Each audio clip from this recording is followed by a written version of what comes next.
ที่13 14 15 16 17 18 19 20 21 22เหลือเวลาอีก 8-9 วันนะถึงบุญใหญ่การถวายมหาสังฆทานประวัติศาสตร์ 40,000 วัดทั่วไทยที่วัดพระธรรมกายนะบุญนี้ต้องบอกว่ายังไม่เคยเกิดขึ้นมาก่อนนะถ้าเราไม่คิดก็ไม่แปลกถ้าคิดแล้วก็แปลกนะบุญนี้ไม่ใช่บุญธรรมดานะก่อนที่จะถวายสังฆทานได้เนี่ยมันต้องมีพระสัมมาสัมพุทธเจ้าบังเกิดขึ้นต้องมีคณะสงฆ์บังเกิดขึ้นพระสัมมาสัมพุทธเจ้าเองเนี่ยบอกการถวายมหาสังฆทานเนี่ยได้บุญเยอะกว่าถวายพระองค์เองเพราะฉะนั้นการถวายมหาสังฆทานนี้มันบุญใหญ่จริงๆ 40,000 วัดยังไม่เคยเกิดขึ้นมาก่อนเลยในประเทศไทยและศึกษาดูตั้งแต่อดีตมาก็ยังไม่เคยเกิดขึ้นนะเพราะฉะนั้นเราโชคดีนะที่มาได้ยินมาเกิดในยุคของเราเนี่ยที่มีโครงการถวายมหาสังฆทานเนี่ย 40,000 วัดเนี่ยต้องบอกว่าเป็นบุญตาบุญหูบุญใจบุญแห่งความปลื้มนะถ้าเราไม่เห็นพระนะ 40,000 วัดเนี่ยเราลองคิดดูนะคงจะเหลืองอารามเราไม่เห็นญาติโยมเรือนแสนนะแต่งชุดสีขาวนะเกิดมาภาพนี้นะได้เห็นก็เป็นบุญตาถ้าได้ไปร่วมด้วยเนี่ยเป็นบุญแห่งความปลื้มเลยนะ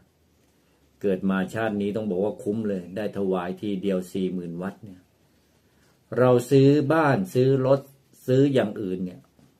เราซื้อได้ไม่นานมันก็พังไม่นานมันก็จากเราไปแต่บุญกุศลนี่แหละที่เราได้ทำ 40,000 วัดเนี่ยมันจะติดตัวเราไปนานแสนนานเพราะฉะนั้น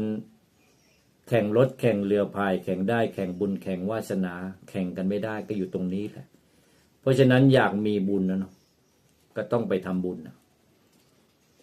ถ้าอยากมีบุญนะเพราะฉะนั้นมันก็อยู่ที่เราเนาะเราอยากมีบุญอยากมีบารมีเราก็ต้องไปทำเพราะฉะนั้นขาดอะไรก็ขาดได้เนาะอย่าขาดไปร่วมงานบุญที่วัดพระธรรมกายเนาะได้ไปรู้ได้ไปเห็นแล้วเราจะไปยังไงก็ง่ายนิดเดียวในพื้นที่แต่ละพื้นที่เนี่ยก็จะมีกัลยาณมิตรวัดพระธรรมกายนะอยู่กันทุกตำบลทุกอำเภอ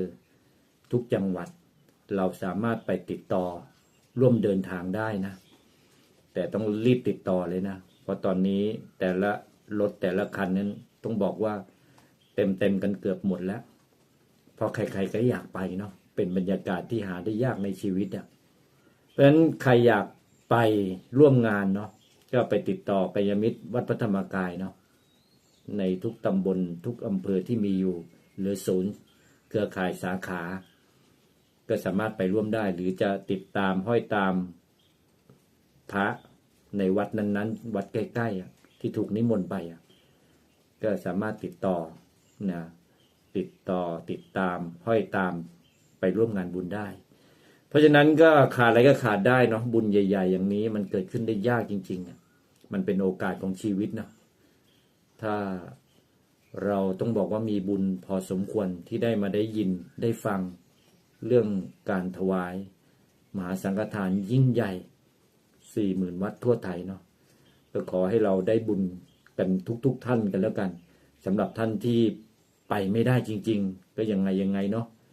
ก็อย่าลืมตกบุญกันแล้วกันอย่างน้อยมีส่วนบุญสัก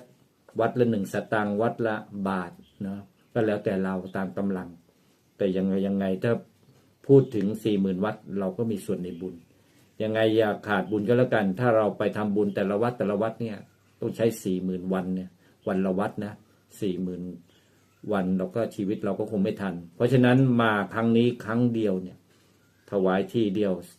นะเสียเวลาแค่วัน2 วันไปร่วมงานเราก็มีโอกาสได้ร่วมทำบุญ 40,000 วัดทั่วไทย